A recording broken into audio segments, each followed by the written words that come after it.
Yes, there was an episode to talk about.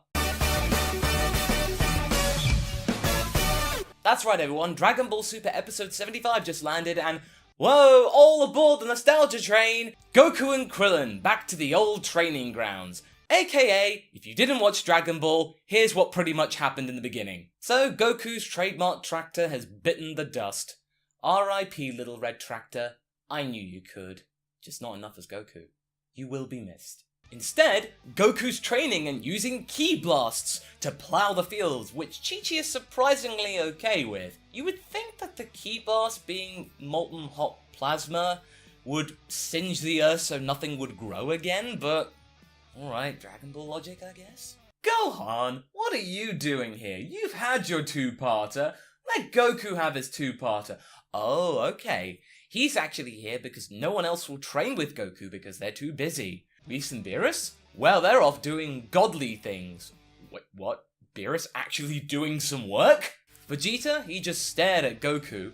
Probably something to do with Bulma. Hint, hint. Episode 77. Hint, hint. And Piccolo's off with Dende somewhere unexplained. Gohan doesn't really want to do it, but Chi-Chi for some reason goes Kaioken, but this is really for comedic purposes, so I'm just going to let that slide. No, Chi-Chi's not going to be in the universe survival arc. Just because she can do Kaioken. It's a gag. However, Gohan comes up with the idea that somebody could do it. I wonder who? Why, the Great Saiyaman! And I also see what they were doing here. They're kind of going for the typical superhero Superman type thing like Super Sentai where, oh, it's not me, it's another guy. Yes, it's totally not me. Even though the description says it's him. This is obviously a parody. Nevertheless, Goku still sees through it, and even Goten sees through it. And Chi-Chi comments about how he's grown up so much. Chi-Chi, he looks the same as he was in the Buu saga. Nevertheless, Gohan and Goku do a little bit of sparring, and at Super Saiyan 1 level, they're surprisingly even. Gohan's pretty competent here, very nice. The Gohan fans have something to cheer about. Hooray! However, the training goes awry as half the fields that Goku plowed are obliterated and they fall down to the ground below, several hundred feet below, and probably destroyed loads and loads of ecosystems and probably a few ramblers in the process, but it's Dragon Ball, doesn't really matter. Probably best not to think about it. Chi-Chi calls a halt to proceedings and Gohan exits stage whatever. Oh, that's a shame, they're actually doing pretty well too. Okay, so what now? Krillin, I suppose? Well, Goku doesn't have anything better to do, so off to go train with Krillin. What's he up to these days? Well, he's being a cop, doing his thing. And I always found it a bit weird that he's not wearing the same garb as regular cops, like he's some kind of summary traffic cop of some description, but alright. But what's really surprising is that a bullet injures Krillin. It grazes his arm and he needs it bandaged up. But then Goku shows up and is blissfully unaware that a crime is even happening. He then ends the burglar's onslaught and the goons are gone, taken away into custody. Just like that. Later on, Krillin is commenting about how he was hit by a bullet and then 18 spots it as well as Marin, and this seems to bother her a lot.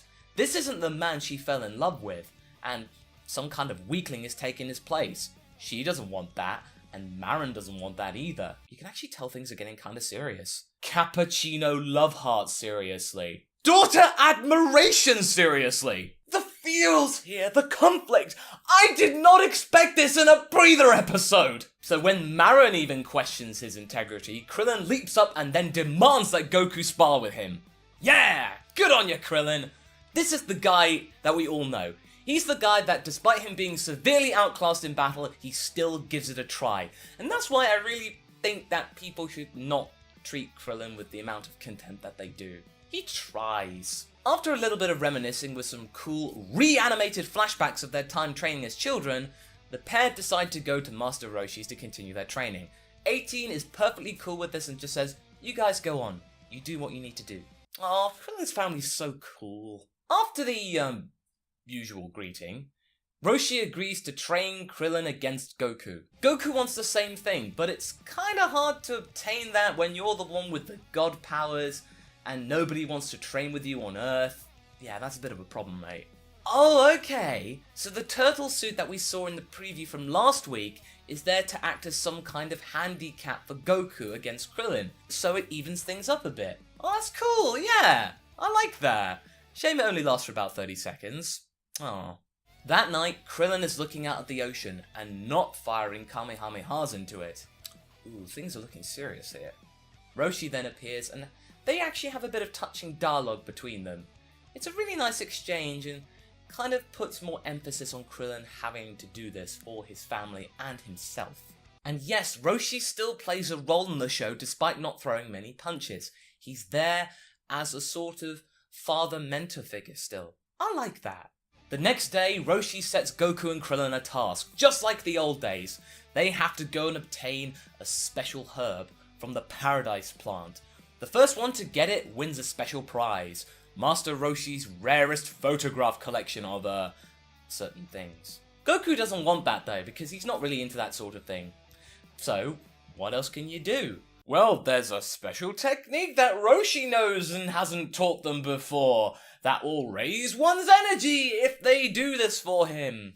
And Goku and Krillin fall for it like suckers. There really isn't anything like that. Or if there is, I will eat my own shoes.